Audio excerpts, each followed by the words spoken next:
अल्लाह कहता है कि ज़ोर ज़ोर से हंसना ये हराम है। जैसा कि अल्लाह ने बहुत सारी चीज़ों को हराम करार दिया है। अल्लाह कहता है कि हंसना मना है, ज़ोर ज़ोर से हंसना हराम है। मतलब हंसने को अल्लाह ने हराम करार दे दिया है।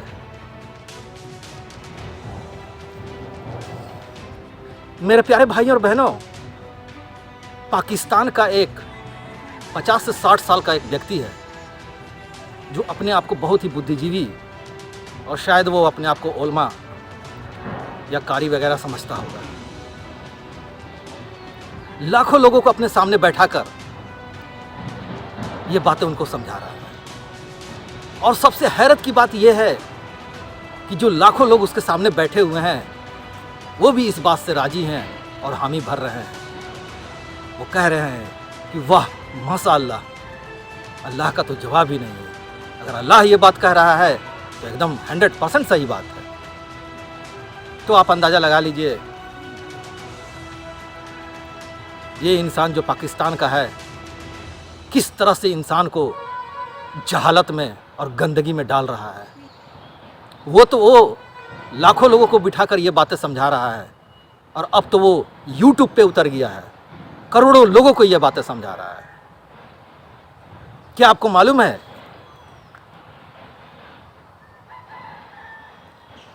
हंसना मना है, ज़ोर ज़ोर से हंसना ये हराम है। वो इंसान कह रहा है कि ये बात अल्लाह ने कहा है। वो इंसान कह रहा है कि ये बातें अल्लाह की है, जबकि ये बातें अल्लाह की है ही नहीं। ये बातें उस इंसान की, सिर्फ उस इंसान की करतूत है, दिमागी खिचड़ी है। तो क्या आपको नहीं लगता है कि आज से हजारों साल पहले इसी तरह का कोई व्यक्ति इंसानों को बैठकर बेवकूफ बना रहा होगा?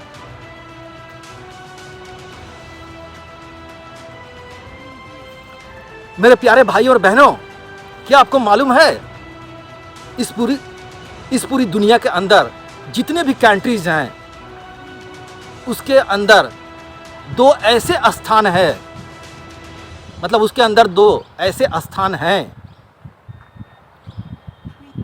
जो हर स्थानों से वहाँ के लोग सबसे ज़्यादा गंदे लोग हैं। अगर उस देश का नाम बतला दूं तो शायद उस देश के लोग मुझे बुरा समझेंगे। चलिए मैं उस देश का नाम नहीं लेता हूँ। मैं नहीं चाहता कि किसी को मेरी बातों से बुरा लगे। दुनिया में जितनी भी सुंदर खूबसूरत लड़कियां पाई जाती हैं, मैंने क्या कहा आपसे, दुनिया में मजबूर, गरीब, कुपोषित, निर्धन जितनी भी खूबसूरत लड़कियां पाई जाती हैं उनका ट्रैफिकिंग होता है, ह्यूमन ट्रैफिकिंग। मतलब वो लड़कियां, मतलब कई दलाल उन लड़कियों को पैसा देकर उन्हें ले जाकर बेच देते हैं।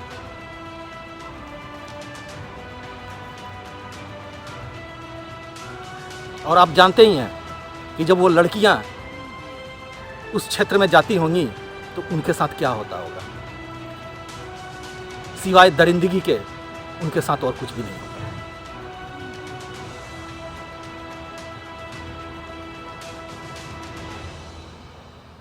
और दुनिया की सबसे बेहतरीन शराबें उसी क्षेत्र में सप्लाई होती है। और दुनिया का सबसे गंदा काम भी उसी क्षेत्र में होता है। हालांकि अब वो काम थोड़ा बंद हो गया है। आप मुझे बतलाइए दुनिया का सबसे गंदा काम कौन सा है? चलिए मैं बतला दे रहा हूं। किसी इंसान को पकड़ के लाइए और उसके दोनों हाथों को पीछे बांध दीजिए और उसके गर्दन को झुकाकर और ऊपर से तलवार से काटकर उसकी गर्दन को अलग कर दीजिए और धड़ को अलग कर दीजिए। ये काम दुनिया का सबसे गंदा काम है। और आप अंदाजा लगाइए ये काम कौन सा देश में होता है। कुछ समझदार लोग जान ही जाएंगे।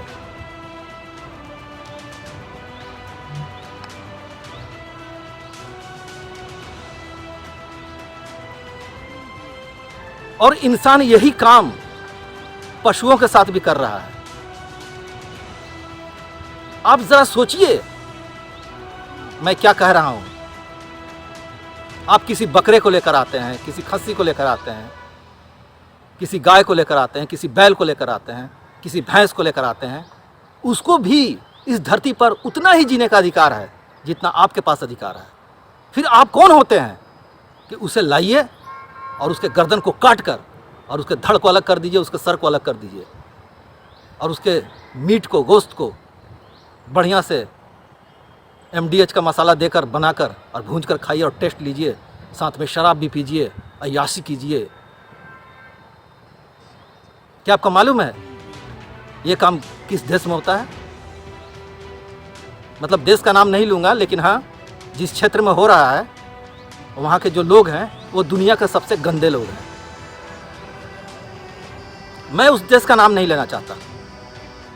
उस देश में बेहतरीन शराबें, अच्छी क्वालिटी की लड़कियां, इंसानों का गर्दन को काट देना, मतलब जितना भी दुनिया का गंदा से गंदा कुकर्म होता है उसी क्षेत्र में होता है।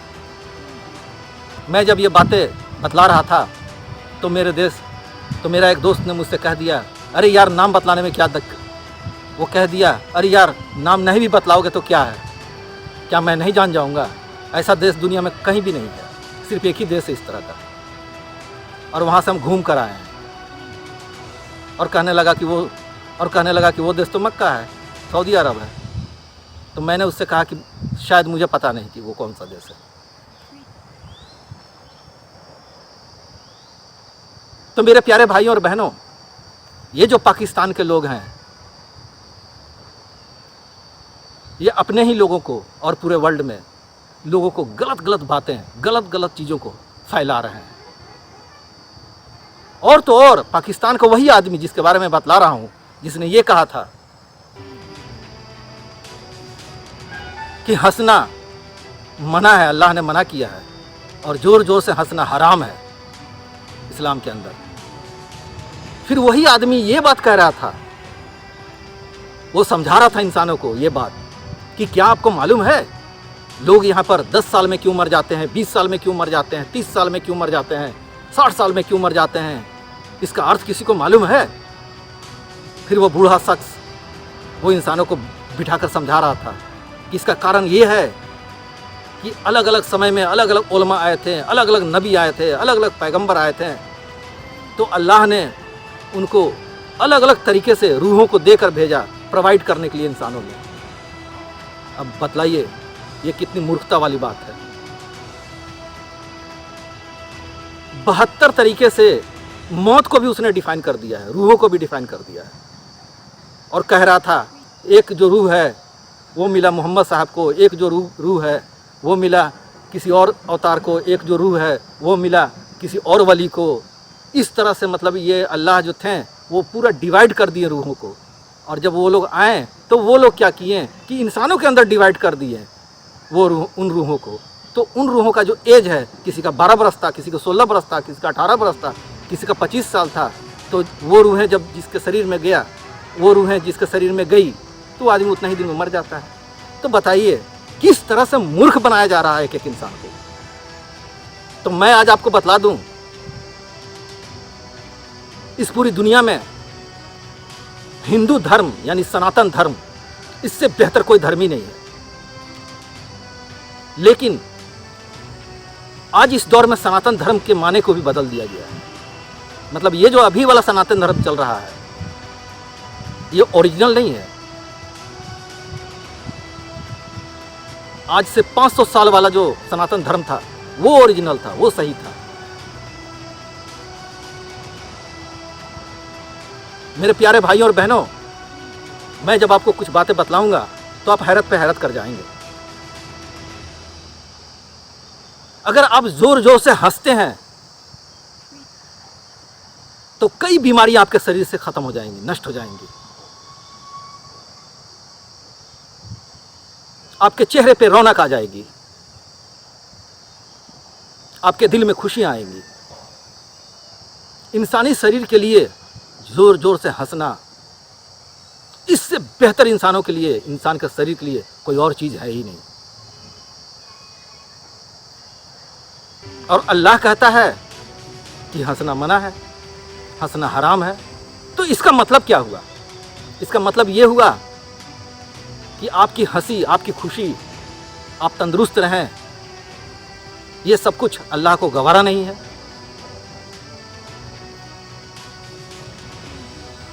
तो मेरे प्यारे भाई और बहनों, ये दुनिया इस तरह से चल रही है।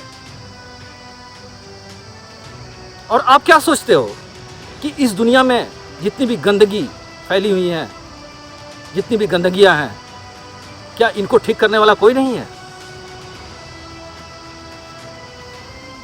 मेरे प्यारे भाई और बहनों, पूरी दुनिया को सही बनाने के लिए और सही रास्ते पे लाने के लिए लाखों करोड़ों लोगों की जरूरत नहीं है। सिर्फ एक ही इंसान काफी है जो पूरी दुनिया को बेहतर बना सकता है। If you think you can do.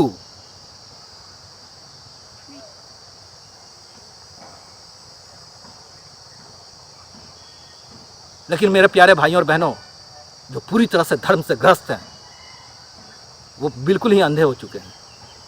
अच्छा क्या है, बुरा क्या है, इन सब चीजों का उनके पास कोई नॉलेज नहीं है।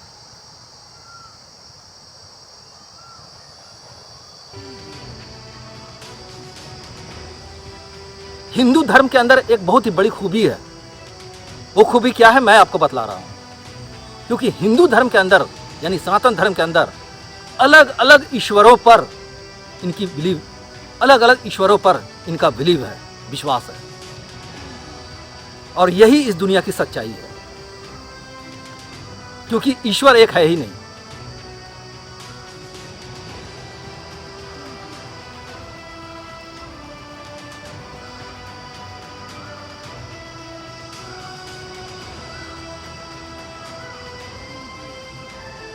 मेरे कहने का मतलब यह है कि मैं पाकिस्तान का विरोधी नहीं हूं।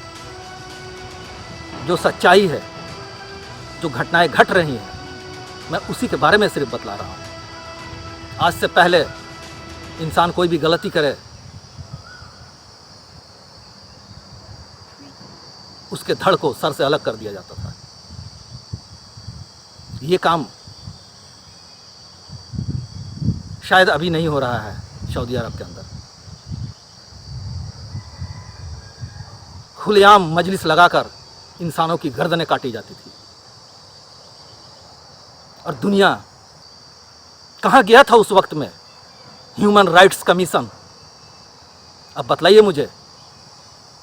हजारों लाखों लोगों की गर्दनें खत्म हो चुकी हैं। उस वक्त भी ह्यूमन राइट्स कमीशन थी। क्यों नहीं रोका? क्या कुरान ये कहता है कि काफिरों को, जो अल्लाह को नहीं मानता है, उसकी गर्दनें उड़ा दो? अगर ये बात अल्लाह कहता है तो फिर आपका व्यवहार अल्लाह के प्रति क्या होना चाहिए? अल्लाह किसी भी चीज के लिए दोषी नहीं है। ये जितनी भी चीजें हो रही हैं, सब इंसानी दिमाग का खुराफात है। मेरे प्यारे भाइयों और बहनों, मोहम्मद साहब, यानी मोहम्मद मुस्तफ़ा साहब, जब इस दुनिया से पर्दा कर चुके थे, उसके 300 साल के बाद एक साम्राज्य में एक राजा था, मतलब एक सम्राट था, एक शासक था। बड़ी मिन्नत के बाद उसे एक बेटा हुआ। लेकिन जो वो बेटा था वो बड़ा ही बदसूरत था, मतलब डरावना था, बदसूरत। लेकिन वो बदसूरत बच्चा फिर बाद में जवान हुआ, और जवान होने के बाद जो राजा था,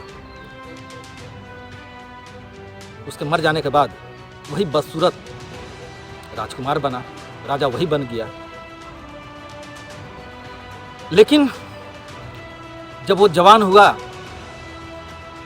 उसकी बदसूरती के कारण कोई भी खूबसूरत लड़की, औरत उसके चेहरे को देखना पसंद नहीं करती थी।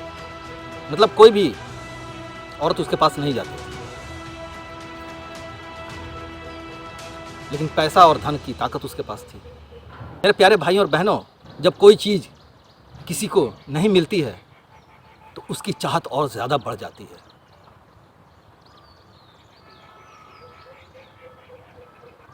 लड़कियों औरतों के साथ सेक्स करने की उसकी चाहत बहुत ज़्यादा बढ़ चुकी थी।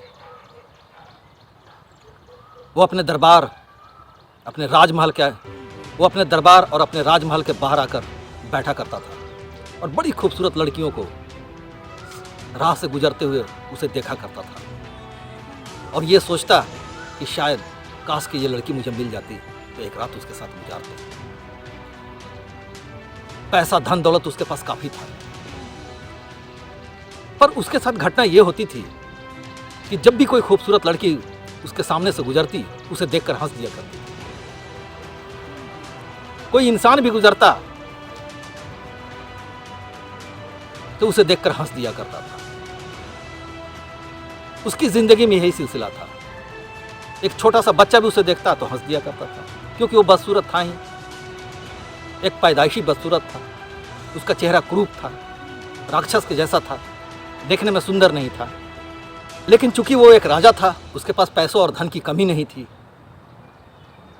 पूरी की पूरी सल्तनत उसकी थी।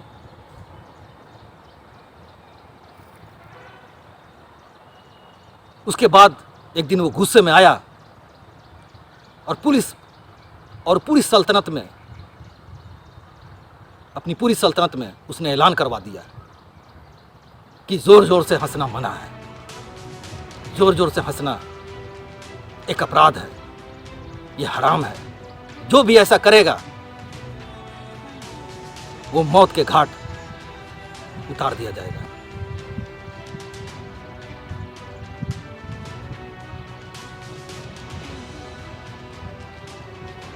फिर ये बात अल्लाह को कैसे पता चल गई और अल्लाह ने यह बात कह दिया कि जोर जोर से हंसना मना है? मुझे तो लगता है कहीं पे कोई मिस्टेक है। आप जरा ढूंढिए इन गलतियों को,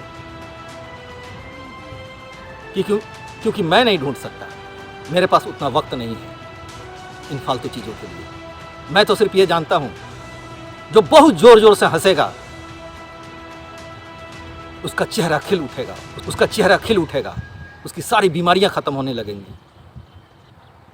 वो इंसान उस तरह से हो जाएगा जिस तरह से गुलाब के पौधे में आप पानी डालते हो, और दूसरे दिन आप देखेंगे वो गुलाब का पौधा कितना खुशनुमा और खिला हुआ नजर आएगा।